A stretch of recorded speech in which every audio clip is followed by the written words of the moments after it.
Hello नमस्कार, कैसे हैं आप सभी। मैं Lali Verma Magnet Brains Hindi medium में आप सभी का बहुत बहुत स्वागत करती हूं।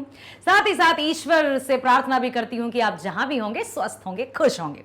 प्रिय विद्यार्थियों, लेकर आई हूं आपकी पाठ्य पुस्तक दिगंत भाग 1 का पाठ 7वां। जी हां, आशा करती हूं आपने प्रीवियस वीडियो जरूर देख लिया होगा, जो है सिक्का बदल गया। और सिक्का बदल गया क्या है? क्या सिक्के के हेड और टेल्स बदल गए? अरे नहीं बाबा, जिसने प्रीवियस वीडियो देख लिया है वो समझ चुका है कि सिक्का बदल गया क्या है। आज हम करने जा रहे हैं इसी पाठ के प्रश्नोत्तर, कृष्णा सोबती जी द्वारा रचित सिक्का बदल गया पाठ। जिसने पहला वीडियो देखा है वो उत्तर देंगे बहुत जल्दी जल्दी, चुटकियों में। तो हम चलते हैं सबसे पहले प्रश्न की ओर और देखते हैं पहले प्रश्न में, जो कि आपकी पाठ्य पुस्तक से ही है, उसमें क्या पूछा गया है। ठीक है, अब यहां मैं आपसे एक और बात कहना चाहूंगी बेटा कि कमेंट सेक्शन में आप अपने अपने विचार या जो भी आपका कुछ भ्रम रह जाए या एक्सप्लेनेशन या व्याख्या के दौरान यदि आपको लगे कि और क्या आप समझना चाहते हैं, तो जैसे कि आप हमेशा कमेंट सेक्शन में कुछ ना कुछ लिखते हैं, तो अपने नाम के साथ जरूर लिखिएगा। जब भी मैं आपके कमेंट्स पढ़ूंगी उनका उत्तर जरूर दूंगी, ठीक है, जैसा कि हम हमेशा करते हैं। तो पहला प्रश्न दिया है आपकी पाठ से कि शाहनी के मन में किस बात की पीड़ा है।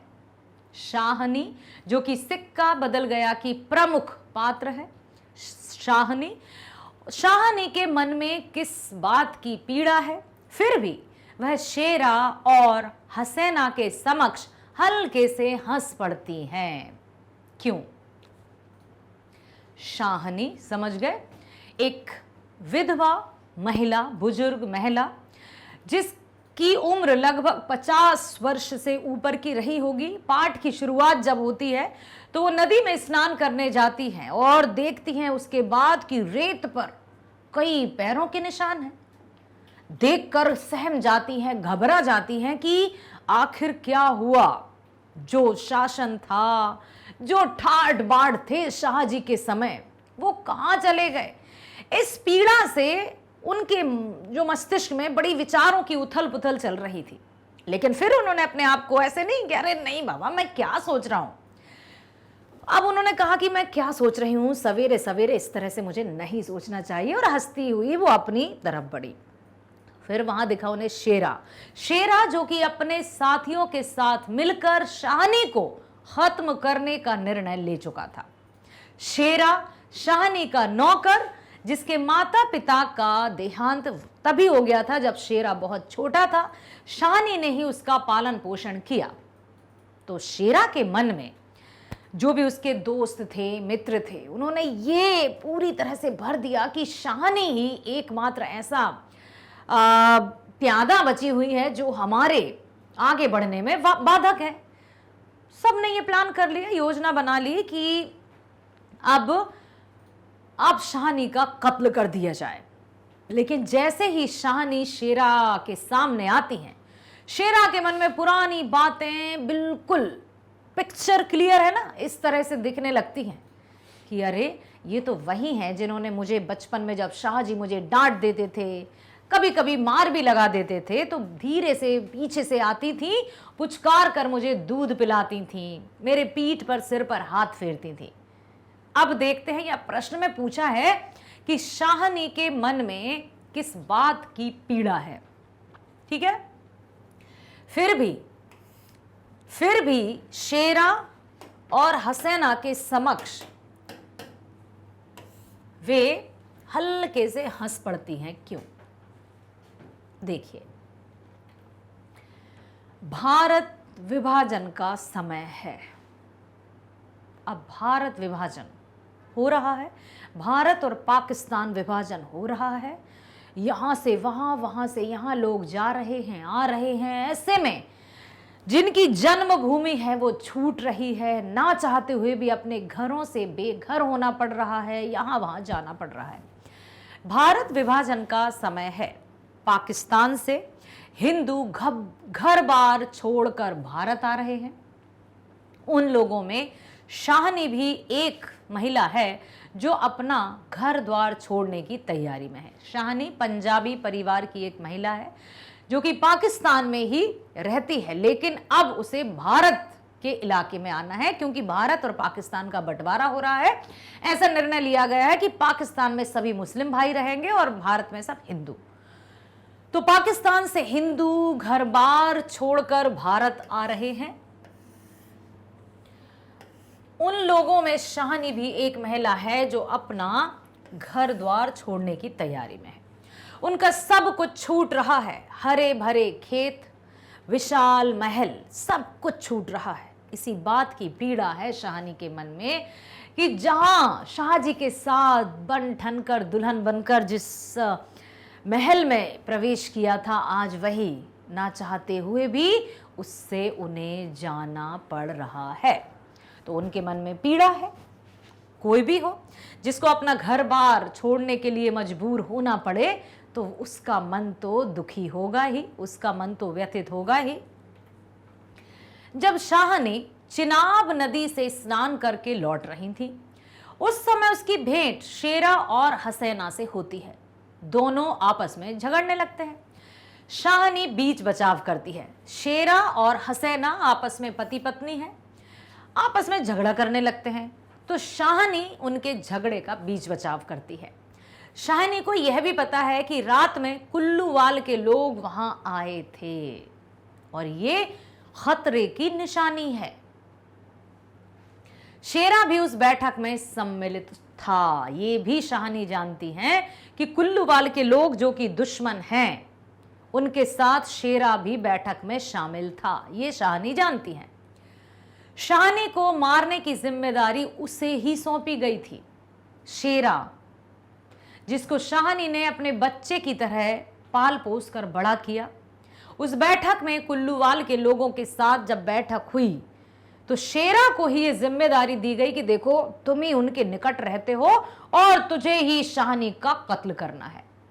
और इसी बीच शेरा लगभग 30-40 कत्ल कर भी चुका है। शाहनी यह सब कुछ समझती है। सोच लो आप, बड़े लोग, बड़ा दिल। शाहनी यह सब कुछ समझती है, बावजूद वह दोनों को अपना स्नेह देती है और हंस पड़ती है। शाहनी को सब कुछ पता है कि शेरा को जिम्मेदारी दी गई है शाहनी को मारने के लिए।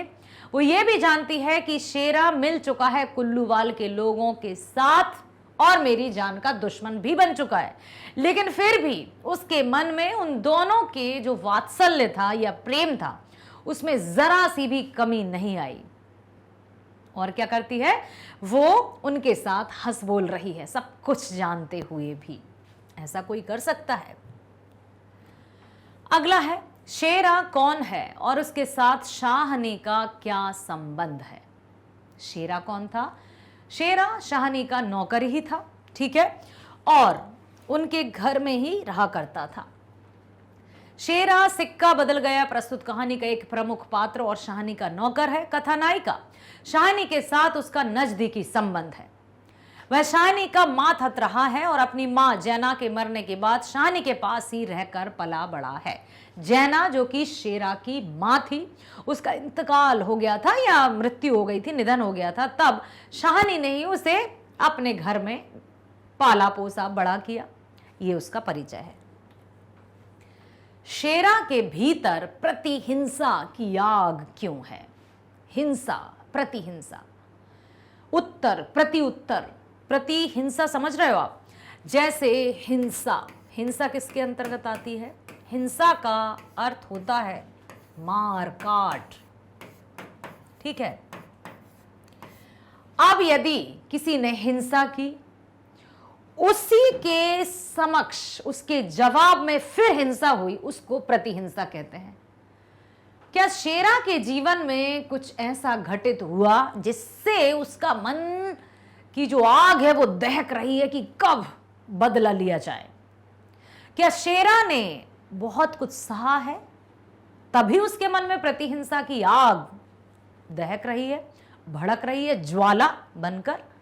हुआ क्या? आखिर शेरा के भीतर प्रतिहिंसा, हिंसा जब की गई तभी प्रतिहिंसा होगी, तो प्रतिहिंसा की आग क्यों है? बदले की भावना क्यों है? कोई यूं ही तो नहीं किसी से बदला लेना चाहेगा ना। सब कुछ अच्छा चल रहा है और यूं ही कोई हिंसा करने लगेगा, यूं ही कोई किसी की मार काट करने लगेगा।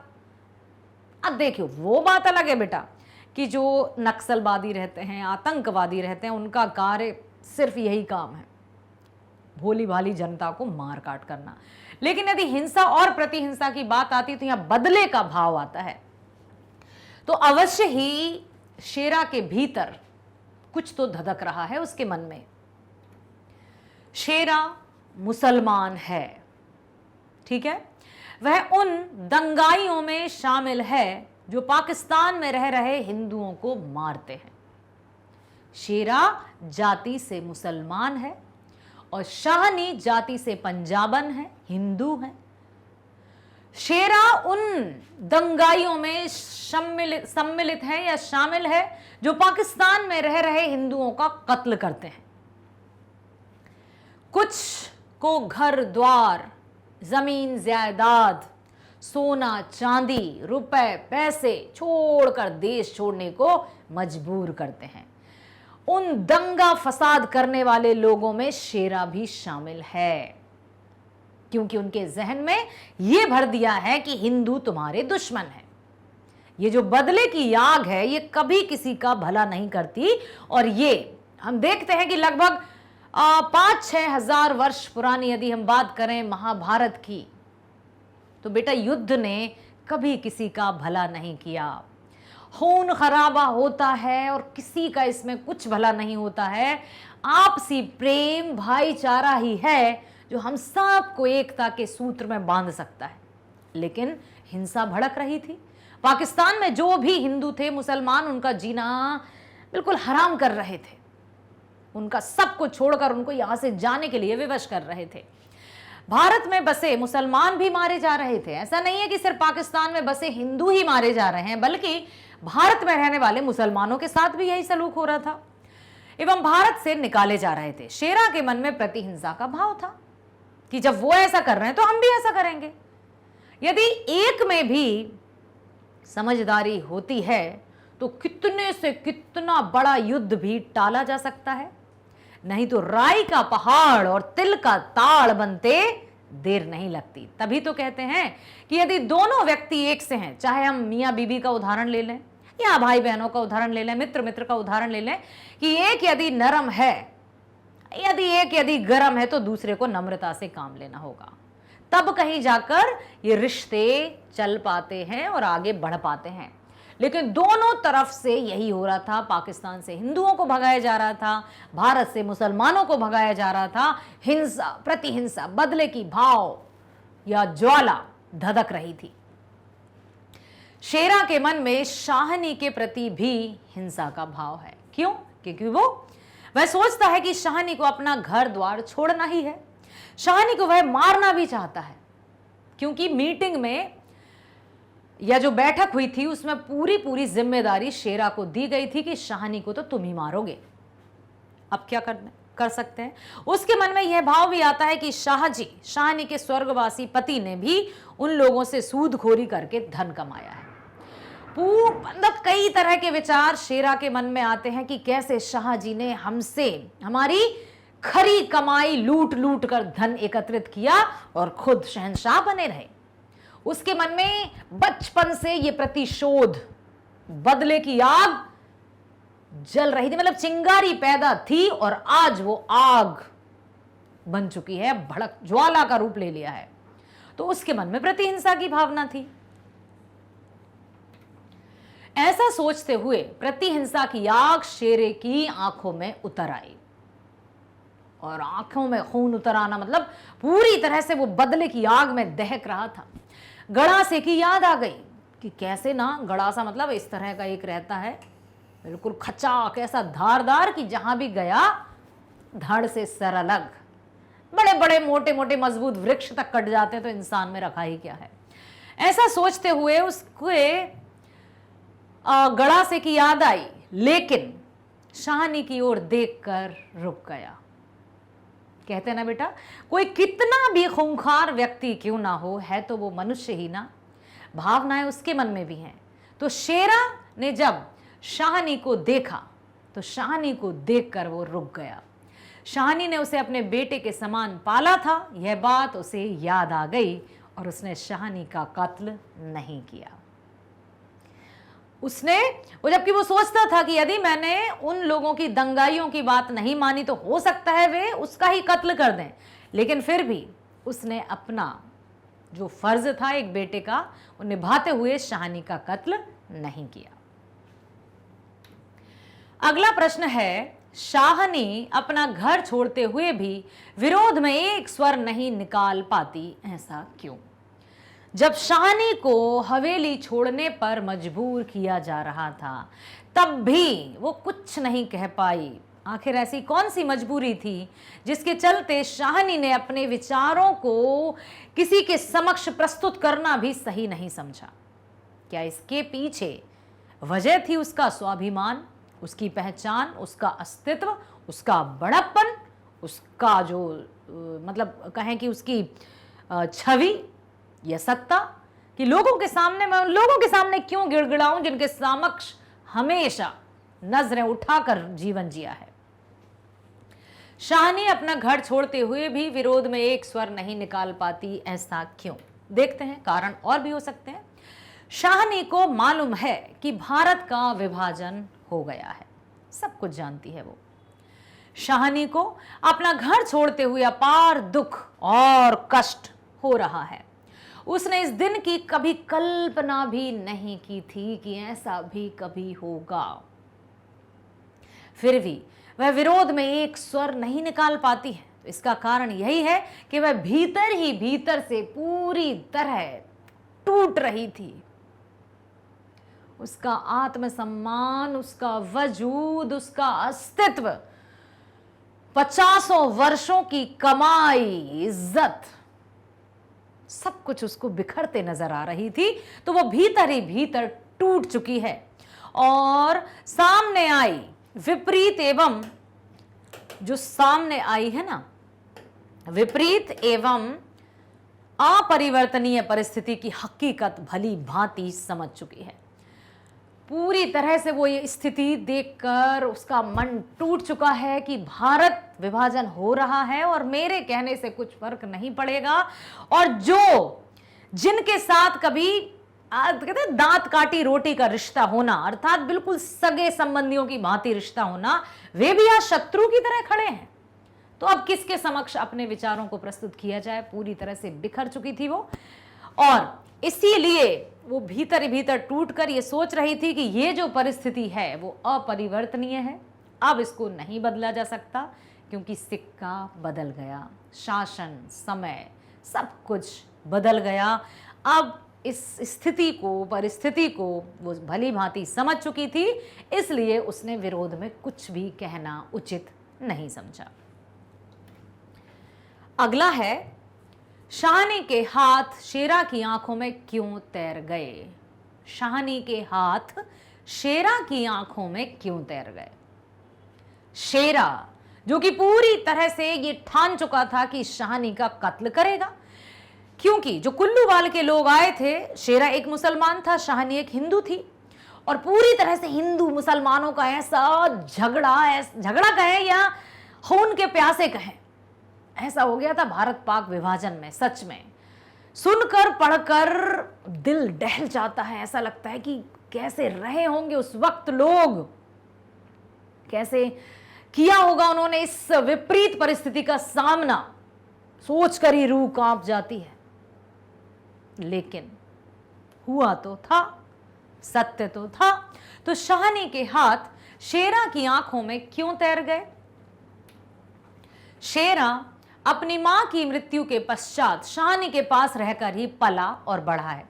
शेरा की मां जैना थी, जो कि शाहनी के महल में नौकर थी। ठीक है, अब जैना की जब मृत्यु हो गई तो शाहनी ने ही शेरा को पाल पोस कर बड़ा किया।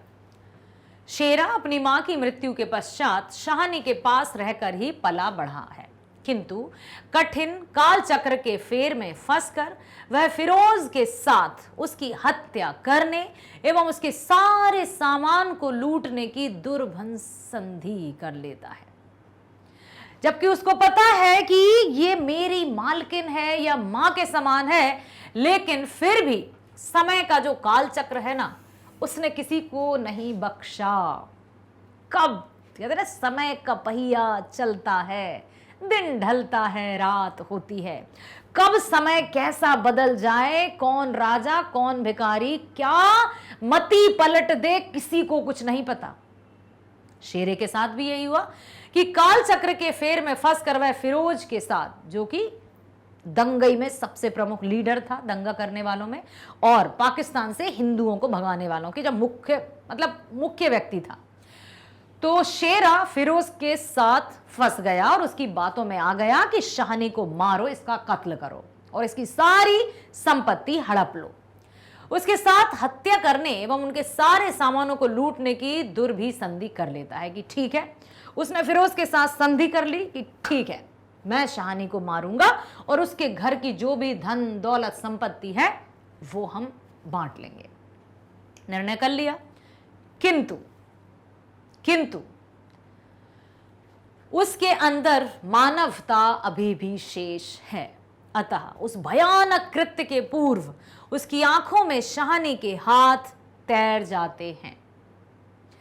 जैसे ही उसने अपना गड़ा सा, जो कुल्हाड़ी की समय के समान होता है ना, कि जिससे बिल्कुल सेकंड्स के अंदर व्यक्ति का सर धड़ से अलग हो जाता है, गड़ा से को उठाकर वो शाहनी की ओर ले जाने ही वाला था कि जैसे ही उसने शाहनी का चेहरा देखा, आंखों में शाहनी के हाथ तैर जाते हैं, जिन हाथों से वह कटोरा भर दूध पिया करता था।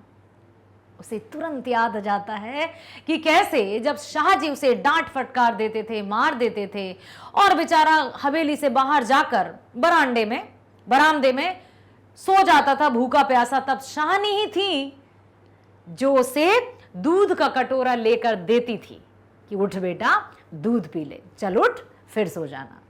तुरंत शेरे के मन में शाहनी के हाथ तैर जाते हैं और वो अपना विचार बदल देता है कि मैं ये क्या करने जा रहा हूं, उसने शाहनी को नहीं मारा। अगला, शेरा की फिरोज के साथ क्या बात हुई थी। फिरोज दंगइयों में सबसे बड़ा नेता। अब शेरा की बात हो गई कि तुम्हें ये काम करना है, शाहनी को मारना है, उसके घर की जो भी धन संपत्ति है उसको लूटना है, यही बात हुई थी। और देखिए, और भी बातें हुई थी। शेरा की फिरोज के साथ यही बातचीत हुई थी कि वह शाहनी को मार देगा और उसके सारे सामानों को 50-50 कर लेंगे, उसकी धन दौलत, क्योंकि महल है। और शेरा को सब पता था कि शाहनी के हाथ में अब शाहनी अब बुजुर्ग हो गई है, ना शक्ति की है ना कुछ, उसको तो यूं जरा में चुटकियों में मार देंगे और उसकी सारी धन संपत्ति हम अपने कब्जे में कर लेंगे। तो शेरा ने फिरोज के साथ ये संधि कर ली थी कि उसको मारा जाएगा और जो भी शाहनी के महल की जो संपत्ति होगी उसको आधा आधा रख लेंगे। ठीक है। जबलपुर में आग क्यों लगाई गई थी? ऐसा क्या कारण था कि जबलपुर में, आप इतिहास को और खंगाल कर देखिएगा, ध्यान से देखिएगा कि जबलपुर में आग लगाई गई थी। लेकिन क्या कारण था कि जबलपुर में आग लगाई गई थी? धुआं देख शाहनी क्यों चिंतित हो गई थी, बताइए। जब जबलपुर में आग लगाई गई तब क्या हुआ? और पहली बात तो यह बताना है कि जबलपुर में आग लगी ही क्यों। जबलपुर में लगी आग सुनियोजित षड्यंत्र का हिस्सा थी, सोची समझी साजिश थी। समझ में आया? वह आग दहशत फैलाने के उद्देश्य से लगाई गई थी कि जो आम जनता है उसके मन में खौफ पैदा हो जाए और वह मुसलमानों के विरोध में कुछ ना कह पाए, तो उन्होंने आग लगा दी। आग लगने से पूरा शहर तहस नहस होने वाला है और जो सामान्य वर्ग के लोग हैं वे खौफ में आ गए, डर गए, और यही मुख्य उद्देश्य था। जब वहां आग लग गई तो आसमान में उठे धुआं को देखकर Shahani port golden series passport अत्यंत चिंतित हो गई, क्योंकि उसके सगे संबंधी, नाते, रिश्तेदार सब वहीं रहते थे। अच्छा, अब देखो, जब उन्होंने देखा कि जबलपुर में आग लग गई है और शाहनी के जो नाते रिश्तेदार थे वो जबलपुर में ही रहते हैं, उनके बारे में सूचना देखकर सब उसको पता था कि ये सब कुछ यही है। उनके ऐसा देखा कि अरे ये तो सब जबलपुर में है, जबलपुर में आग लग रही है। कोई भी जहाँ परिजन रहते हैं उसको पता था, सब कुछ उसको पता था कि ये लोग कहाँ हैं, पाकिस्तान से जबलपुर गए हैं। पासपोर्ट वगैरह में सब कुछ लिखा रहता है कि कौन कहाँ रहता है, कहाँ जाते हैं, क्योंकि जब कभी आना जाना होता है तो ये आपको पता है, ठीक है, एक देश से दूसरे देश या राज्य से, तो तब भी पासपोर्ट की जरूरत पड़ती है। तो अब उसने देखा तो उसे सब कुछ भयभीत लगा कि उसके रिश्तेदार तो वहीं रहते हैं, इसलिए बेचारी चिंतित हो गई। दाऊद खां की कैसी स्मृतियां शाहनी से जुड़ी हैं? दाऊद खां जो पुलिस अफसर था शायद, जो शाहनी को उनकी हवेली से निकालने के लिए आया था। दाऊद खां क्या वही दाऊद खां था जिसकी मंगनी पर उसकी मंगेतर को शाहनी ने सोने के कनफूल दिए थे? क्या ये वही दाऊद खां है? जी हां, देखते हैं आगे। देखिए, दाऊद खां एक थानेदार है, रुतबेदार है, और उस समय जब शाहजी थे तो शाहनी की एक अलग ही ठाट बाट और रौनक थी, अच्छी खासी चलती थी उनका सब कुछ पूरा, ठीक है। अब यहां देखा कि दाऊद खां एक थानेदार है, ट्रक पर हिंदू जमा हो रहे हैं, क्योंकि अब बंटवारा हो रहा है, पाकिस्तान से हिंदू भारत जा रहे हैं और भारत से जो मुसलमान हैं वो पाकिस्तान भेजे जा रहे हैं, जा रहे नहीं, जबरन उनको भेजा जा रहा है। तो दाऊद खां एक थानेदार है, ट्रक पर हिंदू जमा हो रहे हैं, उन्हें हिंदुस्तान की सीमा पर पहुंचाना दाऊद खां की ड्यूटी है। जब ट्रक शाहनी की हवेली के सामने खड़ी हुई तो दाऊद खां पुलिस की अकड़ के साथ शाहनी के दरवाजे पर पहुंचा। चलिए चलिए, जल्दी जल्दी आइए, ट्रक पर जाइए, अब यहां से ये महल खाली कीजिए, क्योंकि बड़े उससे जाता है रौब के साथ थानेदार जो है। लेकिन फिर क्या हुआ? जैसे ही शाहनी सामने आती है तो दाऊद खां की आंखों में कुछ स्मृतियां घूमने लगती हैं, कुछ यादें आ जाती हैं। वो यादें क्या थी, देखते हैं। अब वो बड़े अक्कड़ के साथ शाहनी के दरवाजे पर पहुंचा। सहसा अचानक दाऊद खां ठिठक गया। ये तो वही शाहनी है जिसने उनके दरिया के किनारे खेमे लगा दिया करते थे। ये तो वही शाहनी है जिनने उनकी मंगेतर को सोने के कनफूल दिए थे। अब जो थानेदार था वो ठिठक गया, रुक गया, थोड़ा संकोच में आ गया कि नहीं नहीं, मैं किस रौब के साथ, किस अकड़ के साथ कह रहा था, चलो चलो जल्दी जल्दी महल खाली करो, बिल्डिंग खाली करो, ऐसा नहीं। जैसे ही शाहनी उनके सामने आती है तो वो एकदम से अपने आप को रोक लेता है कि अरे ये तो वही शाहनी है। ठीक है, यही स्मृतियां दाऊद खां की शाहनी से जुड़ी हुई हैं कि ये तो वही है। अब आया है अगला प्रश्न, भागोवाल मस्जिद के लिए शाहनी ने दाऊद खां को क्या दिया था? अब यहां पर कुछ बात है, याद है कि कुछ ऐसा कुछ घटित हुआ था कि शाहनी ने शायद 300 रुपए उस समय दिए थे। वो 300 रुपए यदि आज हम देखें तो लगभग 30,000 की कीमत रखते हैं। क्या ये वही प्रसंग है या कोई दूसरा? आओ देखते हैं। चलिए, दाऊद खां थानेदार था। एक दिन वह शाहनी के घर आया। भागोवाल मस्जिद मतलब मस्जिद, ठीक है, के लिए शाहनी ने दाऊद खां को मांगने पर पूरी की पूरी राशि 300 रुपए दिए थे। 300 रुपए मस्जिद बनवाने के लिए एक हिंदू ने 300 रुपए दान दिए थे, चंदा दिया था। ये बात भी दाऊद खां को याद आ जाती है और उनके सामने वो अकड़ कर खड़ा नहीं रह पाया। अब हम चलते हैं अगले प्रश्न की ओर। थानेदार दाऊद खां बार बार शाहनी से नकद रखने का आग्रह करता है, तब भी शाहनी नहीं रखती है। क्यों? दाऊद खां ये इशारा करता है कि शाहनी आप अपने साथ कुछ पैसे वैसे रख लीजिए, क्योंकि बुरे वक्त में पैसा ही काम आता है। वो सही कह रहा था दाऊद खां कि आप अकेली हैं, आप अपने देश से दूसरे देश में जा रही हैं। माना कि इस तरह से ये हो रहा है कि हिंदू भारत में, मुसलमान पाकिस्तान में, लेकिन आपको अपने साथ कुछ पैसे रखना चाहिए, कुछ नगदी रख लेना चाहिए। लेकिन उसके बाद भी शाहनी ने दाऊद खां की बात नहीं मानी। क्यों? ये इसका जो उत्तर है ना बेटा, बहुत गहरा है। गहरा मतलब भावनात्मक रूप से गहरा, क्योंकि शाहनी बड़ी भावुक हो रही थी। हवेली से बाहर, मतलब दहरी से बाहर कदम रखते हुए उनकी रूह कांप रही थी। वो नियंत्रित नहीं कर पा रही थी खुद को कि मैं कैसे जाऊं अपनी हवेली से बाहर। वह हवेली जिसमें वो दुल्हन बनकर शान से आई थी और शान से अपना जीवन जिया। आज ऐसी भी क्या मजबूरी कि उस हवेली को ही छोड़ना पड़ रहा है, जब सब कुछ यहीं रह गया है। हवेली, पूरी की पूरी हवेली यहीं रह गई, तो चंद पैसे मैं क्यों ले जाऊं? कुछ नहीं ले जाना। रूंधा, मतलब जब लोग उनसे विदाई ले रहे थे ना, उनको विदाई दे रहे थे, तब भी उनके मुख से कोई शब्द नहीं निकल पा रहे थे। उत्तर कैसे लिखेंगे? शाहनी अपना घर छोड़ हिंदुस्तान आ रही हैं। वह अपनी हवेली से बेहद प्यार करती हैं।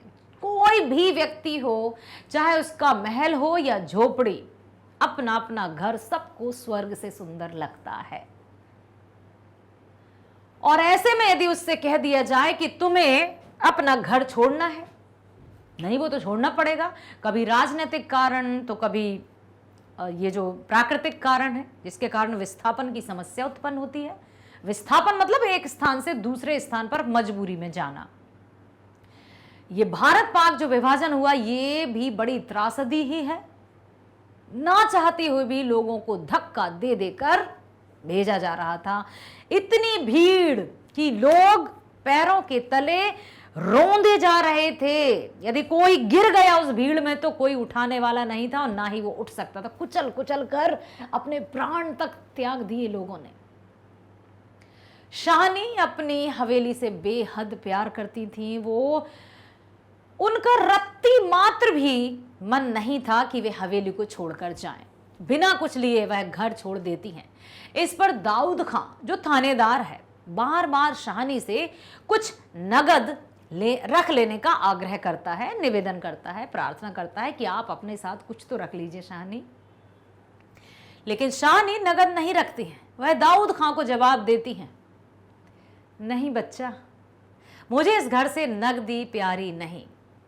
मतलब मुझे इस घर से नगदी प्यारी नहीं, ये घर मुझे ज्यादा प्यारा है। जब मैं घर ही अपने साथ नहीं ले जा सकती, या मैं अब इस घर की ही नहीं रह पाई हूं, तो नकदी क्यों रखूं? नहीं चाहिए कुछ भी। घर छूट रहा है तो इसमें जो भी है वो भी मैं अपने साथ नहीं रख सकती। शाहनी के इस उत्तर से दाऊद खान निरुत्तर हो गया, कुछ नहीं कह पाया। शाहनी अपनी हवेली से बेहद प्यार करती थी। दाऊद खां क्यों चाहता है कि शाहनी हवेली छोड़ते हुए कुछ साथ रख ले? वो इसीलिए कि अब अब ऐसा, मतलब भगदड़ मच रही थी, भारत पाक विभाजन हो रहा था और विपत्ति के समय कुछ धन संपत्ति यदि अपने पास होती है तो उसमें हमारा कुछ काम चलता है और सुरक्षा, अपनी रक्षा या खाने पीने की जो भी वस्तुएं हम खरीद सकते हैं।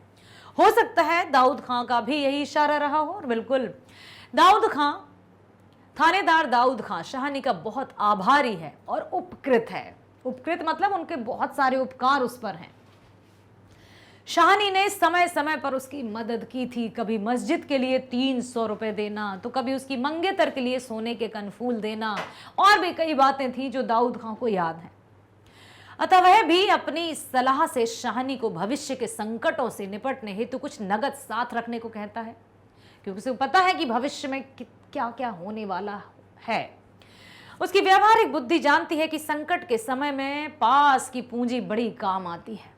इसी सदिच्छा, सदिच्छा यहां पर लिखा है बेटा, अच्छी इच्छा, सदिच्छा, ठीक है, और आत्मीयतावश, जिससे आत्मा से हम एक हो जाएं।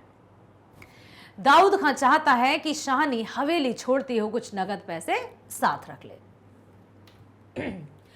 दाऊद खां को शाहनी के पास खड़े देखकर शेरा ने क्यों कहा, हाँ साहेब देर हो रही है। शेरा के बारे में हम पहले ही जान चुके हैं कि शेरा शाहनी की हवेली में वर्षों से नौकर था।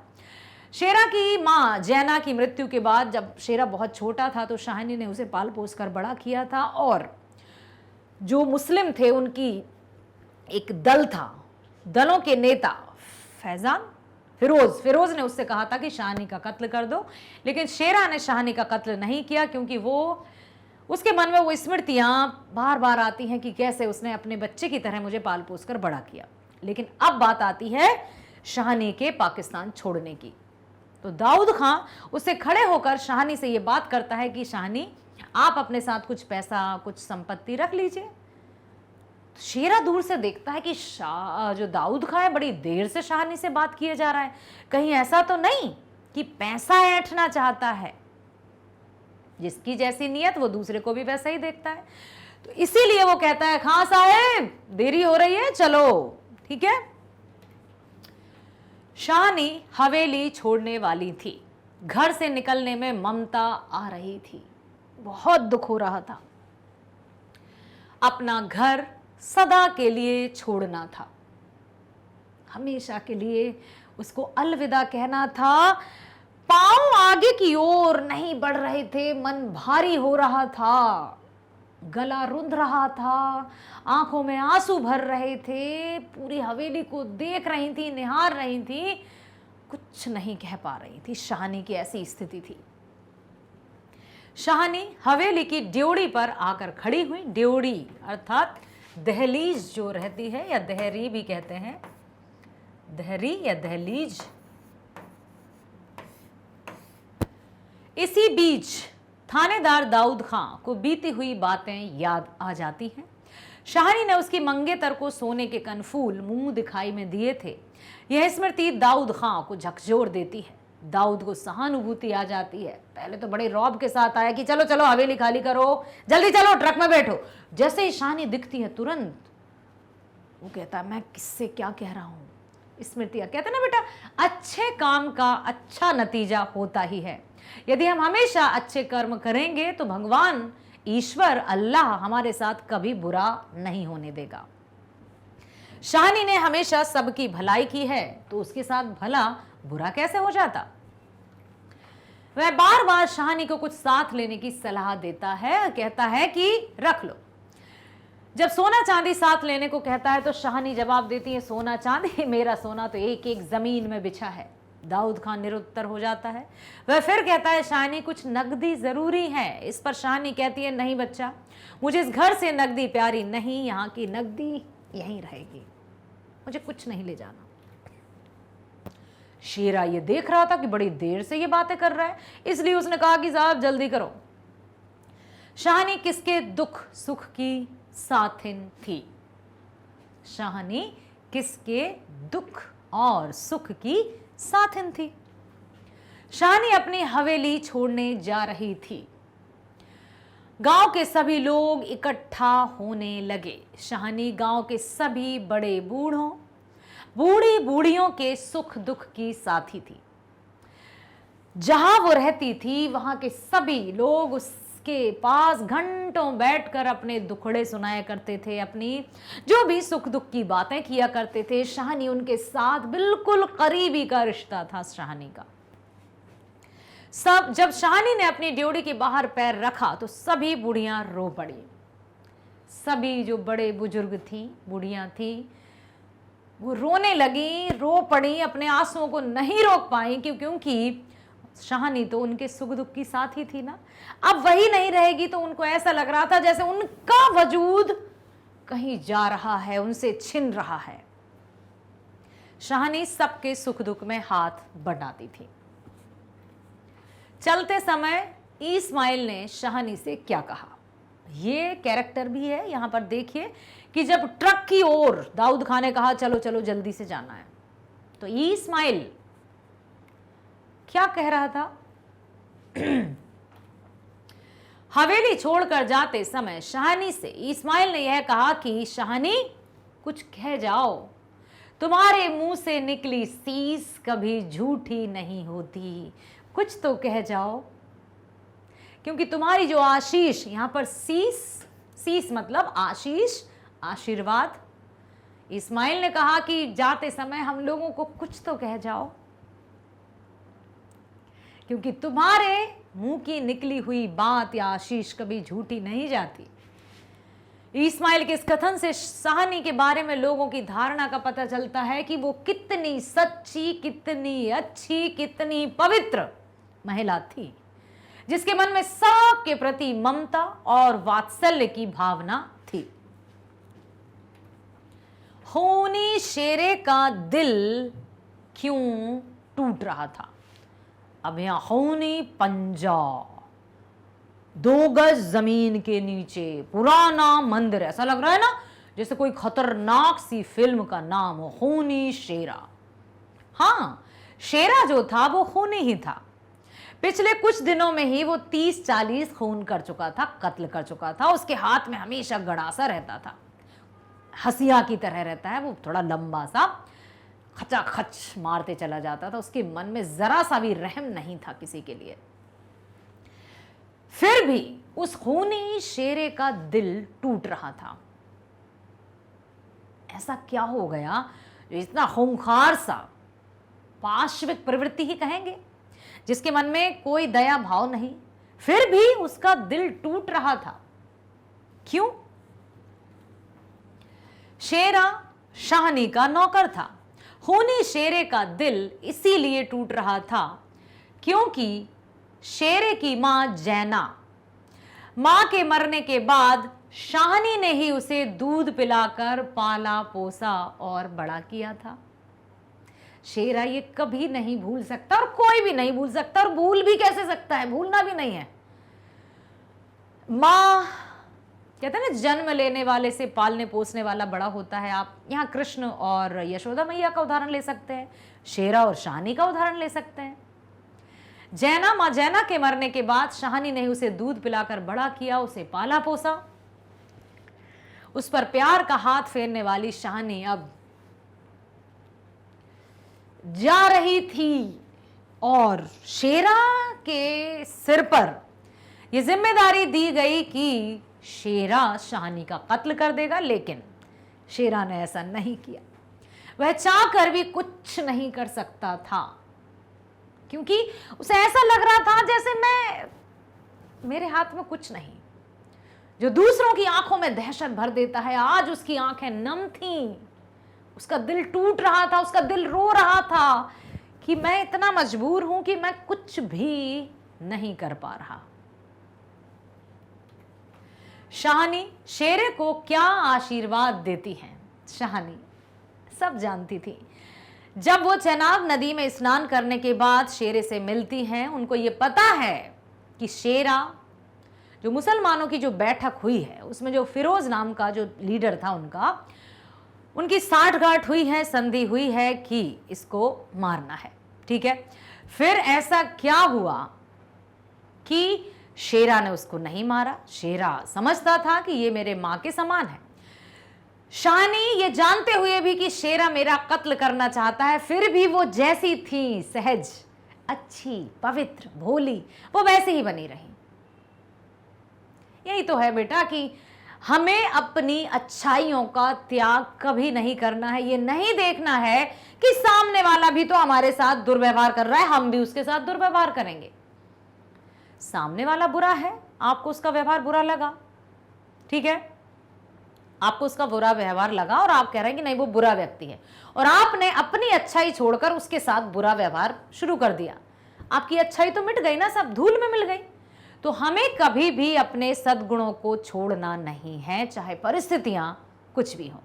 एक छोटी सी कहानी सुनाती हूं, हो सकता है आपने सुनी हो, कि ध्यान से सुनना। एक नदी थी, बिच्छू कुछ इस तरह से आपने देखा ही होगा, ऐसा रहता ना बिच्छू, ऐसा, ठीक है, ऐसा कुछ। अब बिच्छू अपने डंक मारता है। एक साधु, मान लो ये बिच्छू है, ठीक है, आप मान लो ये बिच्छू है, नदी में जा रहा था वो, एक साधु बाबा आते हैं, एक साधु बाबा वहां से गुजर रहे होते हैं, ठीक है। तो बिच्छू बेचारा डूब रहा था, तो साधु बाबा ने क्या कहा, क्या किया, उस बिच्छू को बड़ी एहतियात से पकड़कर पानी से ऊपर कर दिया कि अरे ये मर रहा है, बेजान बेजुबान जानवर पानी में डूब रहा है, इसको चलो बाहर कर दूं। बिच्छू ने साधु बाबा को डंक मार दिया। दूसरे दिन जो भी औषधि वगैरह लगाकर साधु बाबा ने उस जहर को निकाला। उसके बाद फिर उनका शिष्य भी उनके साथ रहते थे, साधु बाबा के साथ उनके शिष्य भी रहते थे। अब एक बार देखा शिष्यों ने कि साधु बाबा ने बिच्छू निकाला, डंक मार दिया। दूसरे दिन फिर वो सुबह सैर पर निकले, फिर वो बिच्छू बेचारा मर रहा था उसमें, फिर साधु बाबा ने बिच्छू को उठाया और फिर बिच्छू ने डंक मार दिया। तीसरे दिन फिर यही हुआ, क्रम ये चलता जा रहा था। फिर शिष्य बोले, गुरुदेव आप ये क्यों कर रहे हैं, आप उस बिच्छू की जान क्यों बचा रहे हैं, वो बार बार आपको डंक मारता है और आप फिर भी उसको बचाने के लिए हैं तैयार। तो पता है साधु बाबा ने क्या उत्तर दिया बेटा, साधु बाबा ने कहा कि उसका कर्म है डंक मारना, ईश्वर ने उसको ऐसा ही बनाया है, और हमारा काम है दूसरों के साथ परोपकार करना, उनकी सहायता करना। किसी भी जीव मात्र की रक्षा करना एक अच्छे इंसान की पहचान होती है। उसका कर्तव्य है डंक मारना, जब वो अपना कर्तव्य नहीं भूला, एक जीव तुच्छ सा जीव होने के बाद भी वो अपना कर्तव्य नहीं भूला, तो हम इंसान जिनको बुद्धिमान कहा जाता है, हम अपने फर्ज को कैसे भूल जाएं। अब समझ में आई कि हमें कभी भी अपनी अच्छाई नहीं छोड़ना है। ये नहीं कहना है कि भाई उसने आपके साथ बुरा किया तो हम भी बुरा करेंगे, उसने हमारे साथ दुर्व्यवहार किया हम भी दुर्व्यवहार करेंगे, उसने यदि अपशब्द प्रयोग किए तो हम भी अपशब्द कहेंगे, बिल्कुल नहीं। यदि आपको लगता है कि कहीं कुछ अलग तरीका का व्यवहार है या कोई अनायास अकारण ही चिल्लाया जा रहा है, तो वहां से चले जाना ही बेहतर है। समझदार व्यक्ति कभी भी यहां से ऐसे नहीं करता कि मूर्ख के साथ वो भी मूर्ख बन जाए, इतना ध्यान रखना। तो शाहनी शेरे को क्या आशीर्वाद देती हैं। ट्रक पर बैठते समय शाहनी के पीछे गांव के लोग शोकाकुल थे, बहुत दुखी थे, क्योंकि अब शाहनी अपनी हवेली छोड़कर हमेशा के लिए भारत रवाना हो रही थी। सारा वातावरण गमगीन हो गया था, सब उदास थे, सबकी आंखें नम थीं। कोई आशीर्वाद मांग रहा था, कोई पछता रहा था, बहुत दुखी थे। उसी बीच शेरे आगे बढ़कर शाहनी का पांव छूता है और कहता है, शाहनी कोई कुछ नहीं कर सका, राज भी पलट गया। शाहनी ने कांपता हुआ हाथ शेरे के सिर पर रखा और रुक रुक कर कहा, तेनु भाग जगड़ चन्ना, ओ चांद तेरे भाग्य जागे। उस परिस्थिति में भी शाहनी के मुंह से इतना अच्छा आशीर्वाद निकला। बेटा मैं बताना ये चाहती हूं कि जो व्यक्ति अच्छे रहते हैं वो कभी भी अपनी अच्छाई नहीं छोड़ते। हमेशा अपनी अच्छाई को अपने दिल और दिमाग में बसा कर रखना। ये मत कहना कि उसने हमारे साथ दुर्व्यवहार किया इसलिए हमने उसका बुरा कर दिया, कभी नहीं।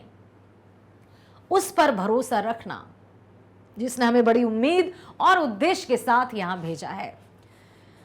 शाहनी का यह आशीर्वाद सांकेतिक था। शाहनी की संपत्ति शेरे को ही मिलने वाली थी। शेरे ने दंगाइयों के साथ बहुत कुछ कत्ल किए थे। शाहनी की मृत्यु भी उसे ही करनी थी, लेकिन वह कर ना सका। तब भी शेरे के भाग जगने वाले थे। शाहनी का आशीर्वाद भी उसे मिला। अगला है, शाहनी के जाने पर लोगों के मन में क्या अफसोस होता है। क्या अफसोस करते हैं लोग। शाहनी पाकिस्तान छोड़कर भारत जा रही थी। वह अपना सब कुछ गंवा चुकी है। गांव के लोग भी दुखी हैं, लोग अफसोस कर रहे हैं। शेरा कहता है, कोई कुछ नहीं कर सका, कोई कुछ नहीं कर सकता, सब मजबूर हैं। शेरा भी मजबूर था, अर्थात शाहनी को कोई रोक नहीं सका, क्योंकि आज राज पलट गया, सिक्का बदल गया, सत्ता बदल गई, समय बदल गया। दाऊद खां सोच रहा है कहां जाएगी, कैसे रहेगी, सब कुछ ना कुछ शाहनी के बारे में अच्छा ही सोच रहे हैं। कितना अच्छा व्यवहार था उसका हम सबके साथ, वह सबों की खबर रखती थी और सबकी मदद करती थी। लोग बोल रहे थे शाहनी मन में मैल ना रखना। मन में मैल ना रखना मतलब कोई भी विचार इस तरह के ना रखना कि हम बदल गए, हम वैसे ही हैं, लेकिन क्या करें, समय ही बदल गया, मजबूर हैं। कुछ कर सकते तो उठा ना रखते, वक्त ही ऐसा है, राज पलट गया है, सिक्का बदल गया है। शाहनी चौंक पड़ी, देर मेरे घर में मुझे देर। आंसुओं की भंवर में ना जाने कहां से विद्रोह उमड़ पड़ा। इस उद्धरण की सप्रसंग व्याख्या करें। अब देखिए, शाहनी चौंक पड़ी जैसे ही उससे कहा कि जल्दी जल्दी करो, देर हो रही है। शाहनी अपने आप को रोक ना सकी और कहने लगी, देर, मेरे ही घर में मुझे देर हो रही है। भाव विभोर हो गई, लेकिन फिर भी जैसे तैसे करके अपने आप को नियंत्रित किया। सप्रसंग व्याख्या है। प्रस्तुत व्याख्या पंक्तियां कृष्णा सोबती रचित हमारी पाठ्य पुस्तक दिगंत भाग 1 में संकलित कहानी सिक्का बदल गया से ली गई हैं या उद्धृत हैं। वातावरण बड़ा गमगीन है। सद्विचारों एवं सद्व्यवहारों से युक्त बड़ी हवेली की एकमात्र स्वामिनी शाहनी अन्यत्र जाने को विवश है, बाध्य है, क्योंकि सत्ता बदल गई है। थानेदार दाऊद खां उससे बुरे समय के लिए कुछ नगद साथ रखने को भी कहता है, आग्रह भी करता है, पर शेरा इस शक के कारण कि वह कुछ माल मार रहा है, देर होने की बात उठाता है। शेरा ने कहा था। इसी पर शाहनी को दो टूक होती मना स्थिति को व्यंजित करने वाली प्रस्तुत पंक्तियां आई हैं। शाहनी हवेली की एकमात्र स्वामिनी रही है, पर आज उसे छोड़ जाना है, क्योंकि परिस्थितियों के कठिन संघात से देश बंट चुका है। अब किसी के करने से कुछ होने वाला नहीं है। देश की सीमा के विभाजन के साथ ही लोगों के दिल भी बंट चुके हैं।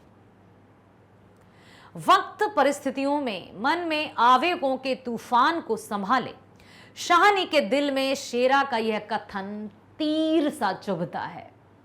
जबकि शेरे ने कहा था दाऊद खां के लिए, क्योंकि उसको लग रहा था कि दाऊद खां शाहनी से कुछ माल ऐंठ रहा होगा, इसलिए कहा कि जल्दी करो, देर हो रही है। शाहनी ने देर शब्द सुना तो उन्हें बड़ा दुख हुआ। मेरे घर में मुझे ही देर, उनका दिल जैसे टूट सा गया। चुभी वो बात, ओह यह भी कैसा दिन, अपने ही घर में उसे देर हो रही है और वह कुछ नहीं कर सकती, अपनी मर्जी से कुछ नहीं कर सकती।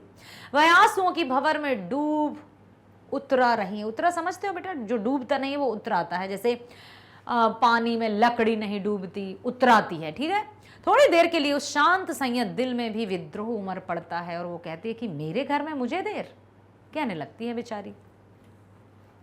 उसे लगता है कि वह इन सब के प्रति विद्रोह कर दे, जाने से इनकार कर दे, पर अंत तोत गत्वा मतलब एट लास्ट परिस्थितियों के कठोर यथार्थ के आगे कुछ नहीं कर पाती, आंसुओं के घूंट पीकर रह जाती है। यह प्रसंग बड़ा ही मार्मिक है। शाहनी अपने पुरखों के घर में है, वह एक बड़े घर की रानी है। शेरे जैसे लोग उसके ही अन्न पर पले हैं, अन्न पर पलकर बड़े हुए हैं और उसे ही उसके घर में देर होने की बात कह रहे हैं। ये बात उसको हजम नहीं हुई। देर हो रही है, यह वाक्य शाहनी के कानों में गूंजने लगता है।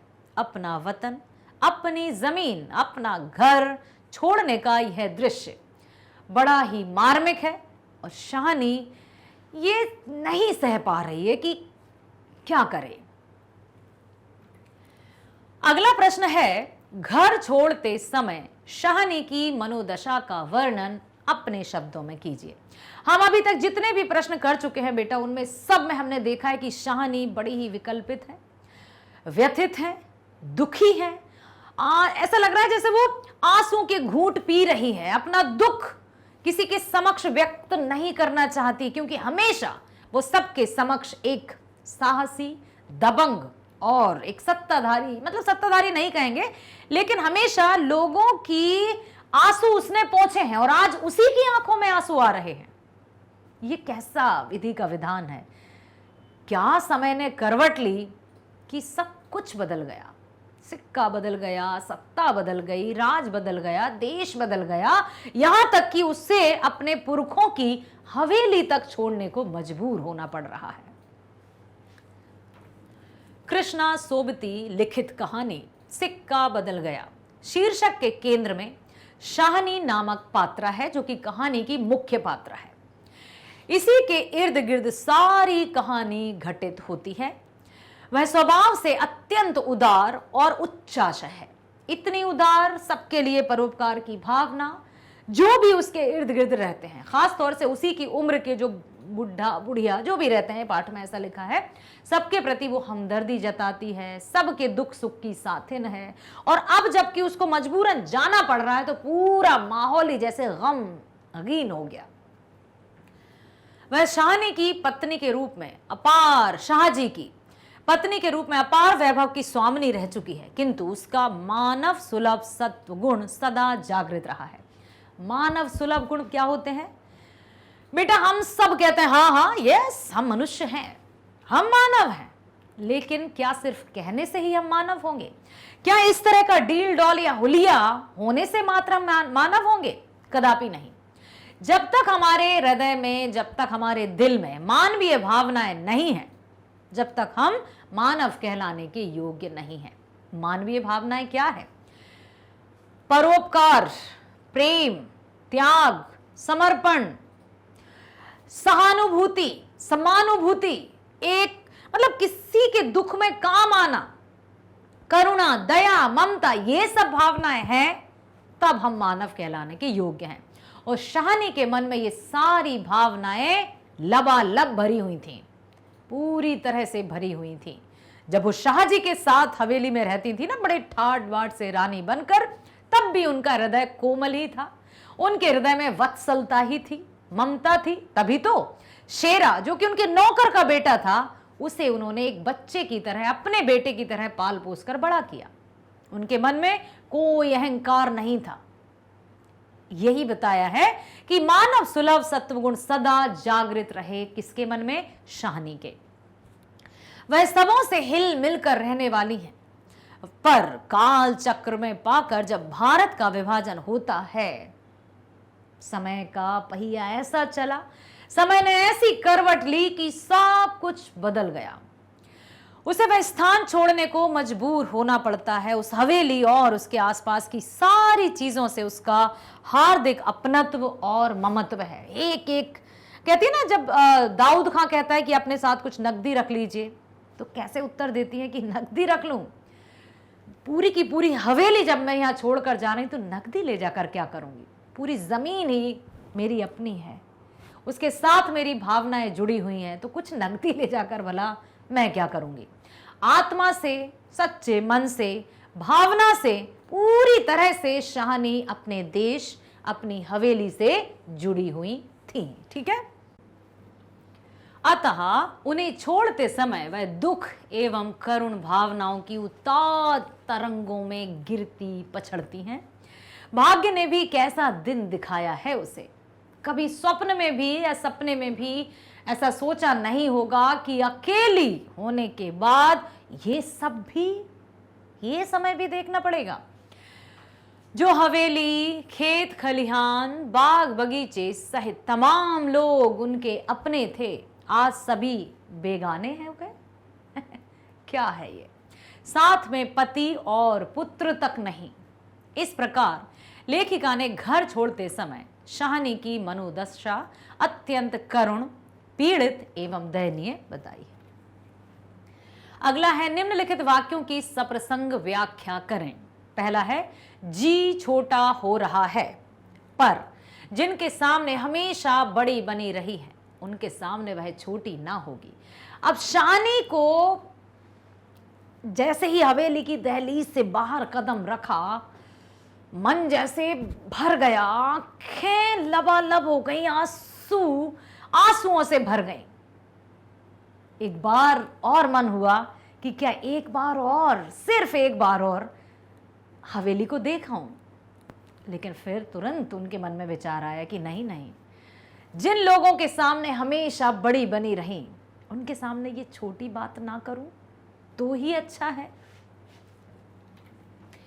प्रस्तुत सारगर्भित पंक्तियां सोबती जी द्वारा लिखित कहानी कृष्णा सोबती जो है गद्य अवतरण हमारी पाठ्य पुस्तक दिगंत भाग 1 में संकलित सिक्का बदल गया से अवतरित है। स्वतंत्रता प्राप्ति के साथ ही भारत का विभाजन भी हो गया। कहानी की सर्व प्रमुख पात्रा शाहनी विभाजन जन्य मार्ग स्थितियों की शिकार है। उसे अपनी हवेली छोड़नी पड़ रही है। लोगों का हुजूम उमड़ा है। सब लोग उनसे बड़ा प्यार स्नेह रखते हैं क्योंकि उन्होंने जीवन भर सबकी भलाई की है, सबका साथ दिया है। उसके मन में एक बार पुनः हवेली को अंदर से देखने की तीव्र इच्छा होती है, पर वह अपनी कमजोरी को प्रकट नहीं होने देती। प्रस्तुत वाक्य तभी का है। अपनी हवेली को अंतिम बार फिर से देख लेने की लालसा के बावजूद शाहनी, उसकी दहरी से बाहर निकली शाहनी के मन में तीव्र अंतर्द्वंद्व है। जाऊं या नहीं जाऊं, एक बार और देख लूं क्या जाकर, क्योंकि अब तो मैं फिर कभी तो इस हवेली के दर्शन नहीं कर पाऊंगी, फिर तो कभी नहीं देख पाऊंगी। क्या एक बार और अंदर जाकर देख लूं, ऐसी मन में भावना जागी। एक और यदि वह उसे जी भर पुनः देखना चाहती है, तो दूसरी ओर उसके ध्यान में वहां जुटे हुए सभी लोग भी हैं जो कभी उसकी मातशाती करते थे, जी हुजूरी करते थे, उसके सामने सिर झुकाकर रहते थे। उनके सामने वह हमेशा बड़ी बनी रही है और अपना बड़प्पन दिखाती रही है। सभी उसकी उंगलियों पर नाचते थे।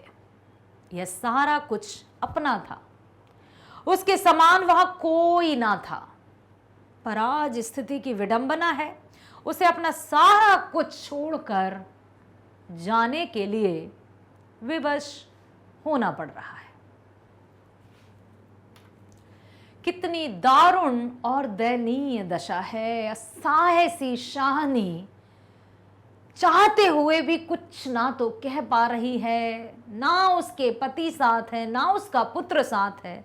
उम्र का मतलब वृद्धावस्था में पहुंच चुकी है। इस आयु में उसे ये सब देखना होगा, ये सब भोगना होगा, कभी कल्पना भी नहीं की। कितनी दारुण और दयनीय दशा है यह, फिर भी वह उन लोगों के सामने अपनी कमजोरी नहीं दिखाएगी। यह उसके स्वभाव के अनुकूल नहीं। वह हमेशा बड़ी रही है तो आज भी अपनी दीनता प्रदर्शित नहीं करेगी और दया की भीख ना मांगेगी और ना ही हवेली के प्रति अपनी कोमल भावनाओं का इजहार करेगी। क्योंकि यदि वो, अब ऐसा तो है नहीं, क्योंकि उसको कहा ना कि बाहर निकलिए, जल्दी बाहर निकलिए, तो बाहर आ गई। अब अंदर जाना होता तो उसे कहना होता, क्या मैं एक बार हवेली को बाहर जाकर अंदर जाकर देख लूं? नहीं नहीं नहीं, वो अपना जो स्वाभिमान है, आत्मसम्मान है, उसको रौंदेगी नहीं, किसी के सामने गिड़गिड़ाएगी तो नहीं। जो लोग आज, जो हुजूम उमड़ा है, जो लोग, जो भीड़ एकत्रित है, वो सब उसके सामने गिड़गिड़ाए हैं, उसके सामने सिर झुकाया है, माथा रगड़ा है। और आज वो उन लोगों के सामने, किसी के सामने दया की भीख मांगे? नहीं, उसने अपने विचार को त्याग दिया। क्या कहा उसने कि आज भी अपनी दीनता प्रदर्शित नहीं करेगी और दया की भीख नहीं मांगेगी और ना ही हवेली के प्रति अपनी कोमल भावनाओं को किसी के समक्ष इजहार करेगी। इजहार मतलब प्रस्तुत। यद्यपि उसका जी अपने ही आप छोटा हो रहा है। जी मतलब मन। प्रस्तुत पंक्तियों में शाहनी का स्वाभिमान एवं बड़प्पन झलकता है, यही बताया है और बड़े ही सुंदर तरीके से लेखिका ने यहां प्रस्तुत किया है। अगला है, आसपास के हरे हरे खेतों में से घिरे गांव में रात खून बरसा रही थी। आसपास के हरे हरे खेतों में से घिरे गांव में रात खून बरसा रही थी। हरे हरे खेत, गांव और रात खून बरसा रही है। ये कैसा, क्या है ये? क्या ये तब का प्रसंग है जब दूर से दिखाई दे रहा था कि आग लग गई है? या फिर तब का प्रसंग है जब वो देख रही थी कि चारों तरफ कैसे कत्लेआम हो रहा है, सब हिंदू मुस्लिम, मुस्लिम हिंदू, सब एक दूसरे के खून के प्यासे हो गए हैं। देखो, अब देखिए प्रस्तुत, इनको बड़े ध्यान से सुनना, बहुत ध्यान से सुनना बेटा, इसी तरह के प्रश्न परीक्षाओं में आते हैं। प्रस्तुत सारगर्भित पंक्ति में देश विभाजन की त्रासदी पर लिखित, देश विभाजन की जो त्रासदी है, अंग्रेजी में ट्रेजेडी कहते हैं, बहुचर्चित एवं बहुप्रशंसित कहानी सिक्का बदल गया से उद्धृत है। देश विभाजन की त्रासदी पर लिखित, कृष्णा सोबती द्वारा लिखित।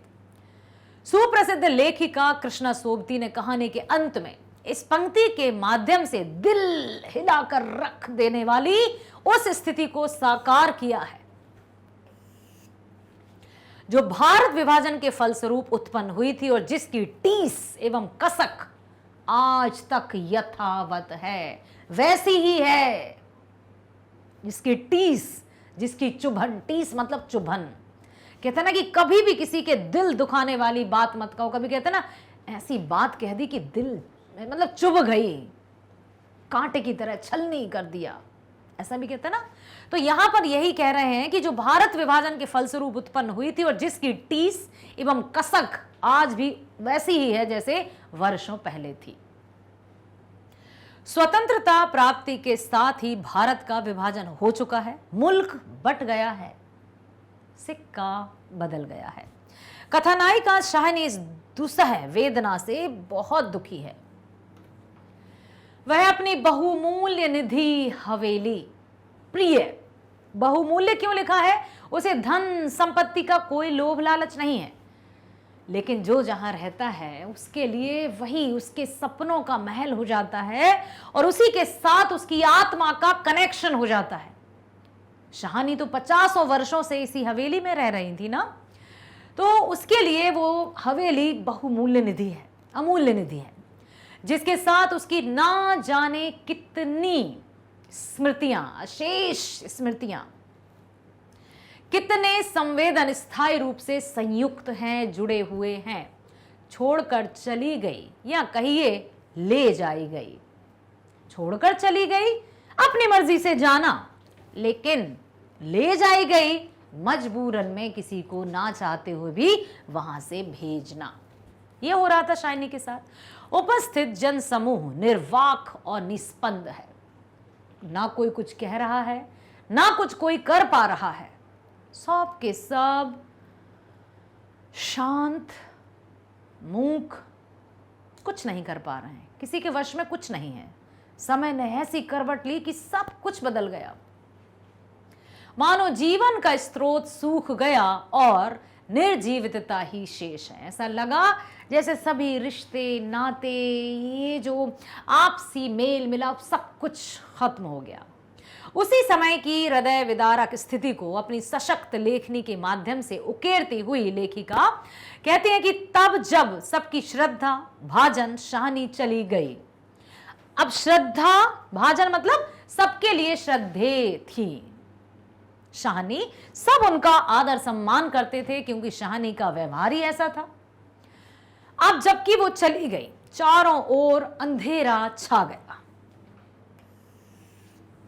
गांव हरे भरे खेतों से घिरे थे, लेकिन हरे खेतों के बीच बसे हिंदू गांव में रात के खून बरसा रही थी। हिंदू गांव में रात के खून बरसा रही थी, अर्थात रात में हिंदुओं का कत्ल हो रहा था। ये गांव में खून की होली खेली जा रही थी। बिना कुछ सोचे, बिना कुछ विचारे, अपने मन में मानवता का कत्ल करते हुए सब का सरेआम कत्ल हो रहा था। कहीं कोई जीवन की हलचल नहीं। ऐसा इसलिए हो रहा है क्योंकि राज पलट गया और सिक्का भी बदल गया, लोग भी बदल गए। प्रस्तुत कहानी का शीर्षक सिक्का बदल गया कहां तक सार्थक है, अपना मत दीजिए, अपनी राय दीजिए। पूरी तरह से सार्थक है। हम तो यही कहेंगे कि लेखिका ने ये जो शीर्षक दिया है, इससे बेहतर शीर्षक संभवतः हमारे विचार में तो नहीं आता। किसी भी रचना का शीर्षक उसका द्वार होता है, जिसे देखकर ही अंदर जाने की इच्छा या अनिच्छा होती है। कोई भी कहानी, कोई भी फिल्म, टाइटल, कविता, कुछ भी हम देखें, जब उसका शीर्षक दमदार होता है ना, तभी उसको पढ़ने की या जानने की इच्छा होती है। यार नहीं, इसको नहीं पढ़ना है। हम भी कोई नई पुस्तक जब हाथ में लेते हैं तो हम पलटते जाते हैं, इंडेक्स देखते हैं, अनुक्रमणिका की देखते हैं क्या क्या है, फिर अच्छा हाँ ये पढ़ते हैं। इंडेक्स को देखकर हम निर्णय लेते हैं या नहीं लेते हैं। तभी लिखा है कि किसी भी रचना का शीर्षक उसका द्वार होता है, जिसे देखकर अंदर जाने की इच्छा या अनिच्छा होती है, पढ़ें या नहीं पढ़ें। अगर द्वार आकर्षक है तो अंदर झांकने या अंदर की बात जानने की उत्सुकता स्वाभाविक है। यदि जो शीर्षक है वो आकर्षक हुआ तो अवश्य हम पढ़ना चाहेंगे। अतः रचना का शीर्षक आकर्षक होना अत्यावश्यक है। दूसरी बात है रचना की संक्षिप्तता। फिर हम देखेंगे, जैसे इंडेक्स में लिखा है, मान लीजिए ठीक है, हम लिख देते हैं सिक्का बदल गया,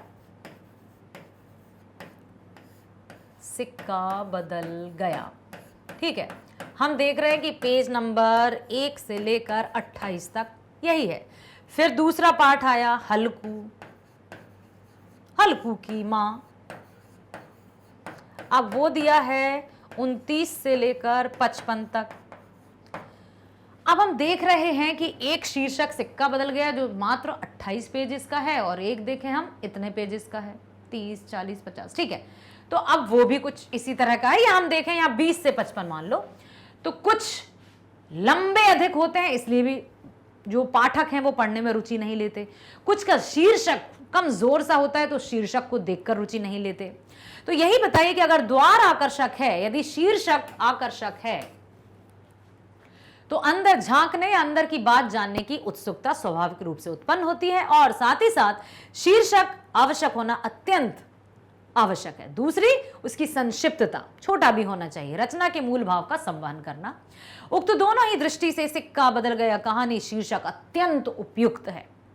कहानी का शीर्षक पढ़ते ही यह जिज्ञासा उत्पन्न होती है कि सिक्का बदल गया आखिर है क्या।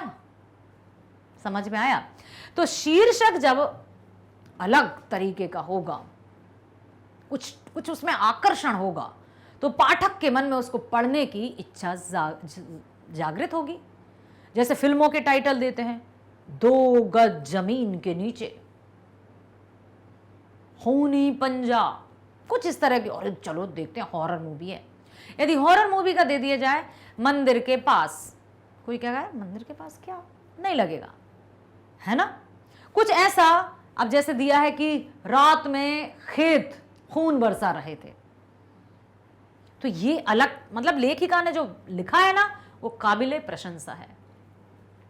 यह शीर्षक आकर्षक भी है और कहानी का भाव जानने के लिए पाठक को बाध्य भी करता है कि आखिर देखें तो लेखिका क्या बताना चाहती है।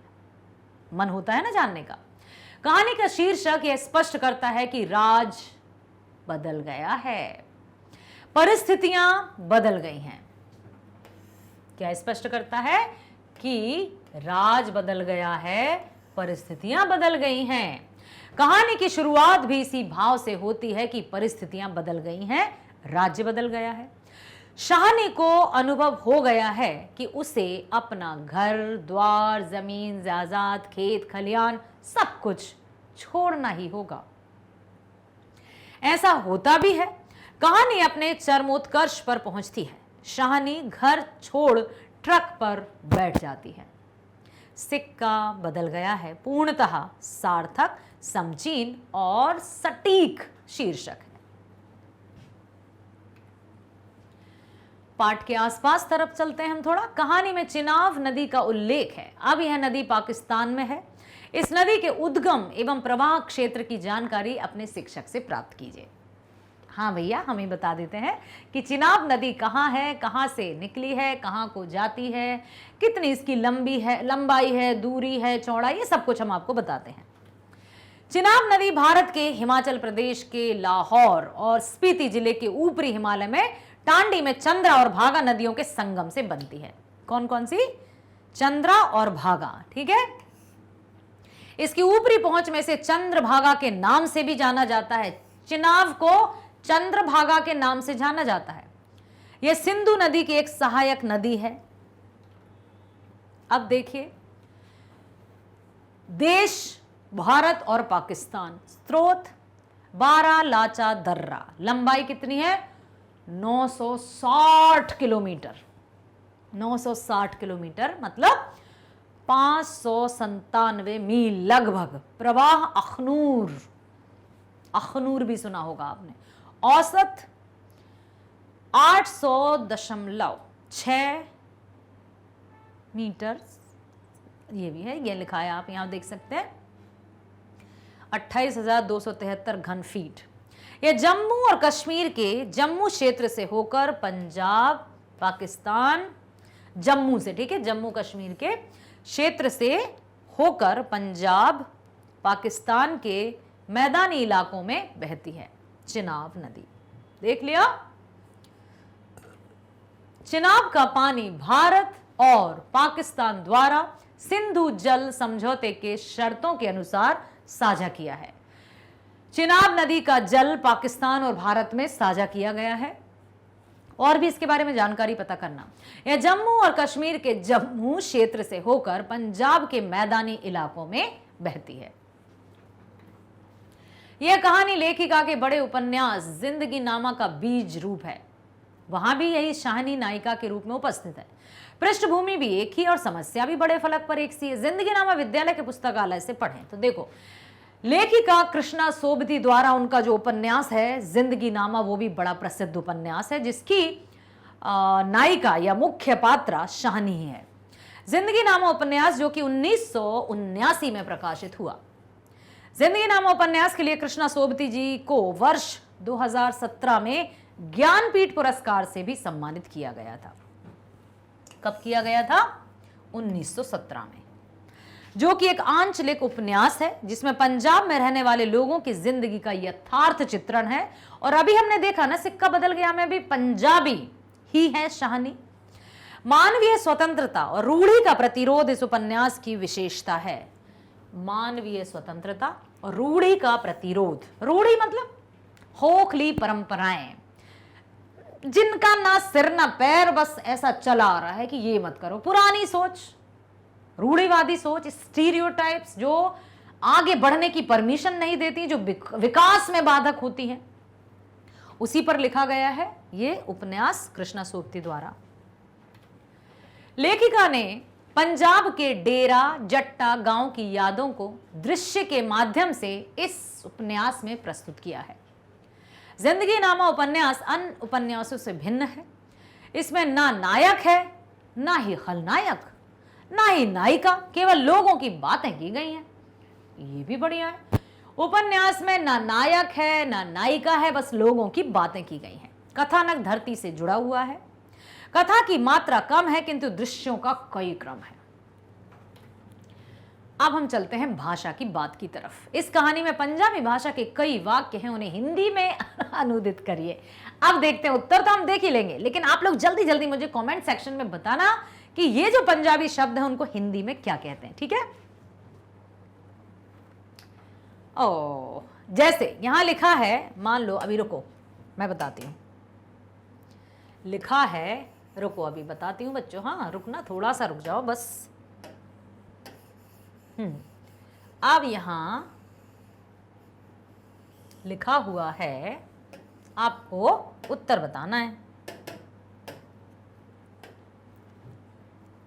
आपको उत्तर बताना है। कैसे बताना है बताती हूं आपको, देखो। अब क्या लिखा है बच्चों, यहां पर लिखा है पंजाबी में, ऐ मर गई ऐ रब तेनू मौत दे। हिंदी में क्या कहेंगे बताओ? बता दूंगी आपको, ये जो दिख रहा है इसके नीचे हिंदी में लिखा हुआ है। इस कहानी में पंजाबी भाषा के कई वाक्य उन्हें हिंदी में अनुदित करें। पंजाबी, ऐ मर गई है रब तेनू मौत दे, ये लिखा है। इसका हिंदी में क्या होगा?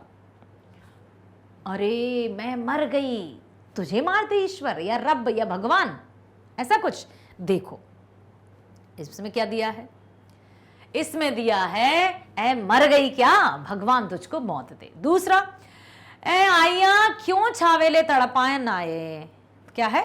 अब अपन को अच्छे से बोलते तो नहीं आ रहा है क्योंकि अपन पंजाबी नहीं है। ए आइया क्यों छावेले तड़पना है, अब आ रही हूं क्यों तड़प रहे हो, कुछ ऐसा होना चाहिए। देखते हैं। ओह यह यहां आई क्यों सवेरे सवेरे तड़पते हो। अब इसका तो है नहीं, उसके बाद होगा, तो यहां में वाइट वाइट करने की आवश्यकता नहीं। रब्बू ने यही मंजूरसी, भगवान को यही मंजूर है, ठीक है। अब दिया है, क्या दिया है? रब तुहानु सलामत रखे बच्चा, खुशियां बख्शे। और दूसरा दिया है, क्या दिया है दूसरा? तेनु भाग जगन चन्ना, रब तुहानु सलामत रखे बच्चा, खुशियां बख्शे। ईश्वर तुम्हें स्वस्थ रखे, खुश रखे, तुम हमेशा खुश रहो, ऐसा कुछ।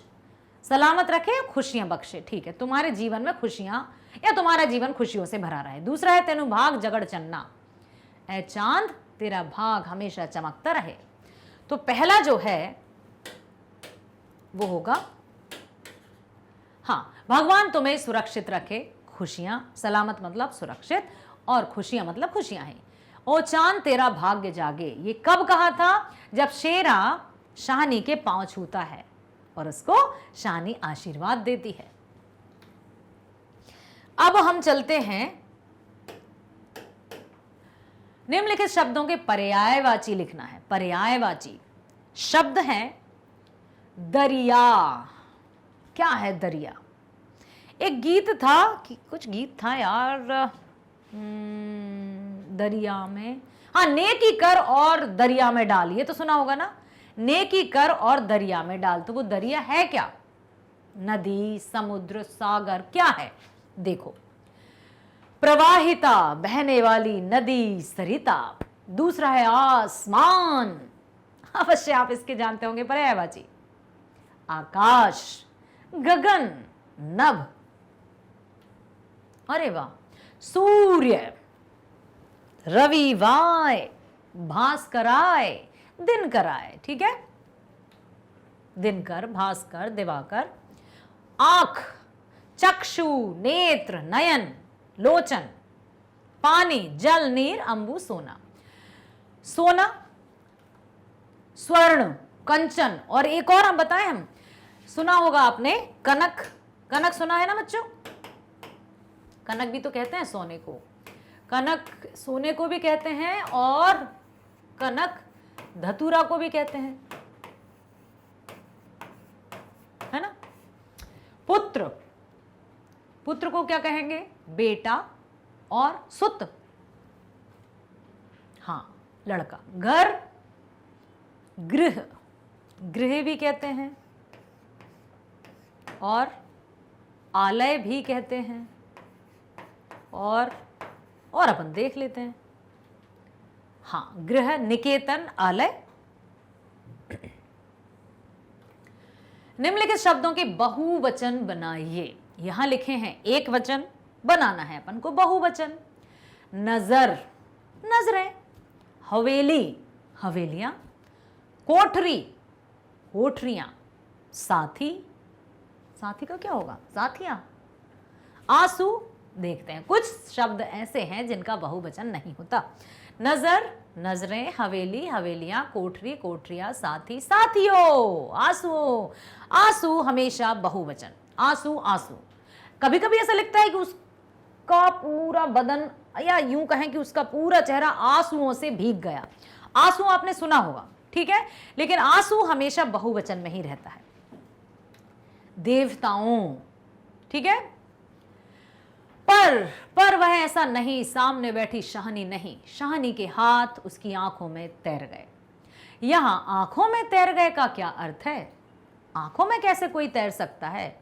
मतलब जो भी विगत स्मृतियां थी शेरे के मन में, उसके हाथ याद आ गए कि ये वही हाथ हैं जिनसे शाहनी शेरे को दूध पिलाया करती थी। जब शाहजी उसको डांट फटकार के मार के भगा दिया करते थे तो शाहनी ही कटोरे में दूध लाकर कहती थी, उठ बेटा, पीठ पर हाथ फेरते हुए, और उसका पालन पोषण किया।